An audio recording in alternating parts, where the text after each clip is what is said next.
and that decisions are made on in more claims, di ba? Then he said that judicial in special rules, no? Constitution. Check ejectment ng multiple bilang may BPN. Pagkatapos nangyari ng pumunta out, nagpile ng LICO action, threat, unjust succession, ang dami na. Pagkatapos nun, yung nanguupang bahay, pumelta. Nagpile din ng grave threat, grave coercion, dun sa may-ari. Hindi ba? Hindi ba isang cause dyan ng delay? Kung ipapag lahat ng kaso yan eh. Mali ka pa sa observation ko. You are right. In fact, the problem is solved only the cooperation of integrated bar in the community.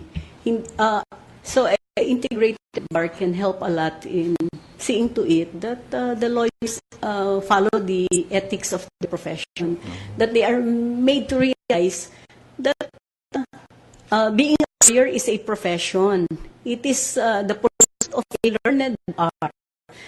Their public service and incentive, but the lawyers who cite that if they even the officers of the court in the field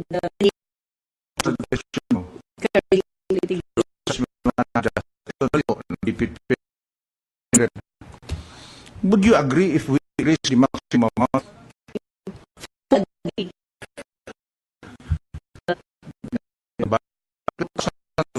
If the amount is 12 and 22,000, probationable. Eh sa tingin ko, marami na magpo-probation eh. Sa TEP at sa estapa eh, hindi ho ba?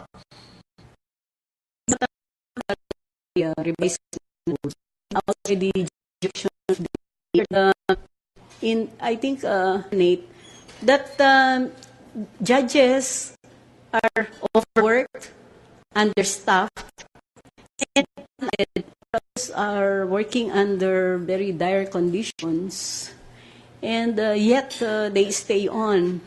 There may be some doing good things.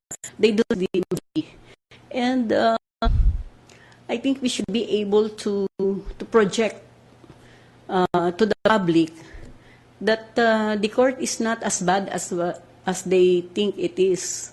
And I think our problem is that, especially us in the Supreme Court, we do not want to fight for them.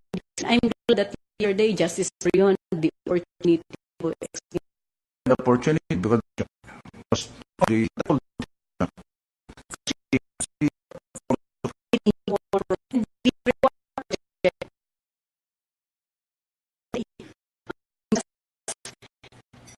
improving case adjudication. Two, we have component B, which is improving institutional integrity.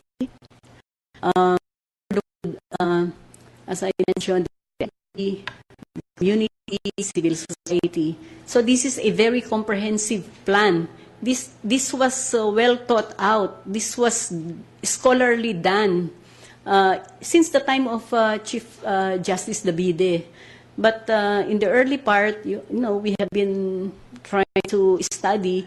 We just cannot implement reforms without conducting studies. So studies were done. You just do not give there is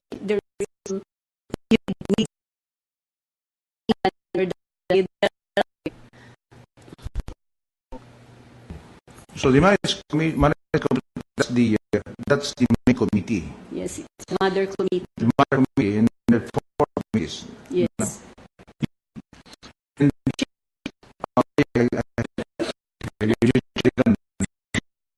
So four committees are headed by different justices. Yes, and I think what we have here is a unique arrangement.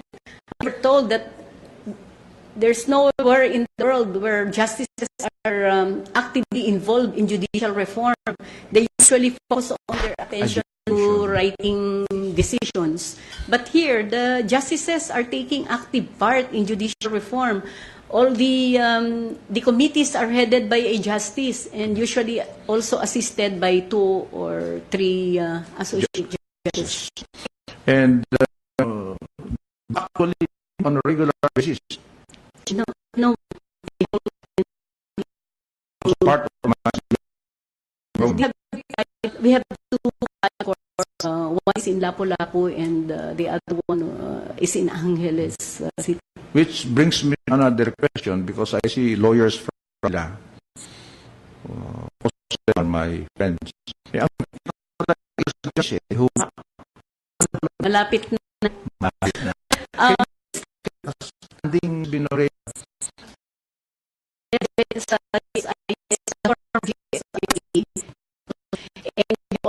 and as more than for the court. Kahit anong lawyer.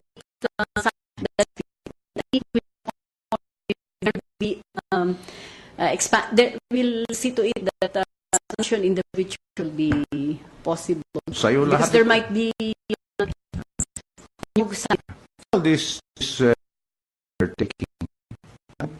Tayo sufficient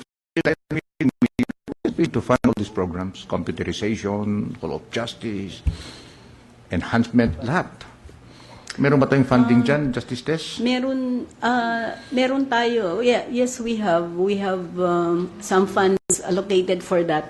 But computerization is really very expensive. If we think of the entire nation or the entire judiciary, we need a lot more to do that. But for piloting, we can.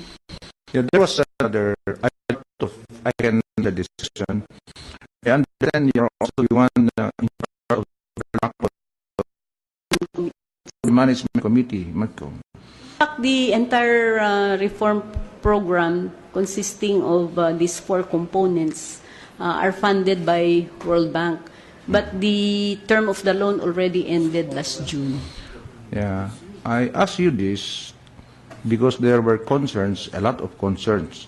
Everybody probably read items in newspaper that there was something wrong with the manner a part of the loan was spent.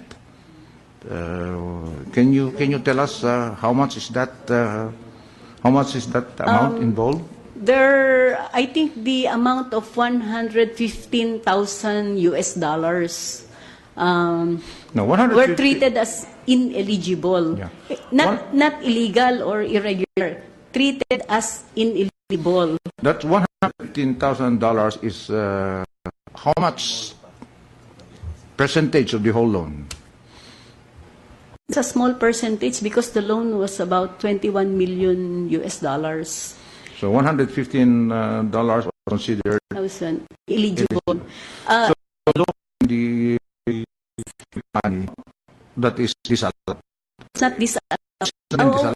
It's there is just a problem about where to charge this amount. Should it be should it be charged to the government counterpart fund or to the World Bank loan? You know, the World Bank sometimes would ask that expenses be agreed upon. Like for instance, just to give an example, well, this was not the ineligible expenditures. I had nothing to do with them. This was done at the project management level.